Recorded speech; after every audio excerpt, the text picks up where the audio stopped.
بسم الله الرحمن الرحيم الحمد لله رب العالمين والصلاة والسلام على رسوله الكريم وعلى آله وصحبه وسلم تسليما كثيرا. سبحان الله وبحمده عدد خلقه ورضا نفسه وزنة عرشه ومداد كلماته. سبحان الله وبحمده عدد خلقه ورضا نفسه وزنة عرشه ومداد كلماته. سبحان الله وبحمده عدد خلقه ورضا نفسه وزنة عرشه ومداد كلماته.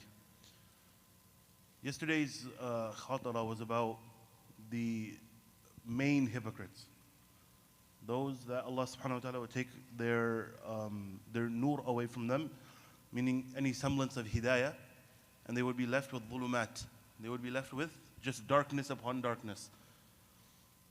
And Allah classifies them as a group of people, summun bukmun umyun fahum la yarji'un. They're deaf, mute, can't speak, and blind. And these people, they have no hope, they're never going to come back. And then right afterwards, Allah subhanahu wa ta'ala gives us another parable. But this one is starkly in contrast. So Allah first gives the example of fire, and now to contrast fire, Allah gives an example of, what's the opposite of fire? Jannah? No, fire. No, not hell and heaven, no. Of fire. Fire in this world, and how do you put fire out? Water. Allah now gives the example of water. So He says, أو كصيب من السماء فيه ظلمات ورعد وبرق. Or is it like water, like a rainstorm that comes from the skies? A rainstorm that comes from the skies. Okay, before continuing, let me tell you, last Saturday I gave a small khatirah before I left, and I told everyone about the way that different people feel before Ramadan starts. Different people feel the way before Ramadan starts. And some people are excited, other people are nervous because fasting, they have to juggle fasting with work and school and kids and all of these things. And other people, they feel absolutely no connection. They feel completely disconnected from Ramadan. So in anticipation of all of the extra work that they have to do, they feel anxious, they feel scared. Okay. This ayah is actually giving us a clear distinction between optimism and pessimism. Optimism meaning when you have an opportunity in front of you, are you seeing it as a good thing and how you can take advantage? Or as pessimism, are you seeing it as something that is inherently negative, something that's bad? So these people, they see a rainstorm coming. And it's a reality of rainstorm, the sky is going to get dark, there's going to be thunder, there's going to be lightning, right? Those are things. And that's all they focus on. They only focus on the negative things. What are the positive things of rain? If rain didn't fall, you wouldn't have vegetation. Plants wouldn't grow, vegetables, fruits. People wouldn't have water to drink in certain places. And there's so many benefits to rain as well. So what does the believer do? We're optimistic. We look at the good in the things that come. But these people, they see it as something that's negative. So when this comes down, يَجْعَلُونَ أَصَابِعَهُمْ فِي آذَانِهِمْ مِنَ الصَّوَاعِقِ حَذَرَ الْمَوْتِ.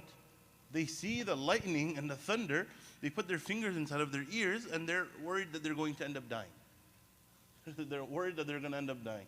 Allah subhanahu wa ta'ala classifies rain as something that's inherently merciful. And these people, they put it inside of their ears. Now what this is talking about, guidance, when guidance comes to us. This ayah is speaking about the hypocrites, but not the same level of hypocrites as in the first ayah from yesterday. Different. Because those, Allah says, summun bukmun umyun fahum la yarji'un. But over here, Allah subhanahu wa ta'ala, He says that, وَلَوْ شَاءَ اللَّهُ لَذَهَبَ بِسَمِعِهِمْ وَبَصَارِهِمْ. If Allah wanted, He could have taken it away, but He didn't. Because there are different types of people. The first group of people are those that when the rain hits the soil, there's nothing there. It's barren land. No matter how much rain falls, nothing is going to come out of it. And there are others that maybe it's going to take a little bit of time for that rain to have an impact on the soil. This is an example Allah uses over and over again in the Quran. The rain that Allah sends down is guidance, is hidayah. And the soil is us. It's our heart. Are we willing to accept what Allah subhanahu wa ta'ala sends down or reject? Will we turn away from it, or will we embrace it? So for us, because inshallah we don't fall into this category of the munafiqeen, how does this apply to us? How many times is it that we hear something that Islam says we should do this? You should stop backbiting. You should stop having bad conversations. You should stop speaking with the opposite gender. You should stop wasting your time on social media. You should do certain more good deeds. And there's a feeling of, okay, I'm in the majlis right now, I'm listening to the khatira, I'm listening to the halaqah, I'm listening to the khutbah, I watched the video, and I feel really good. But Allah says the same thing about the munafiqeen. كُلَّمَا أَضَاءَ لَهُمْ مَشَوْا فِيهِ. Every time the lightning strikes and it's pitch black outside, they'll take a few steps forward and they'll do the same thing. وَإِذَا أَظْلَمَ عَلَيْهِمْ قَامُ. But then when everything turns away, when there's no one else around to police us, to look at us, what do? قَامُ. We stand still, we don't do anything. The way that we are in public with other people and the way that we are alone when no one else is watching, if these two are not the same, this is nifaq.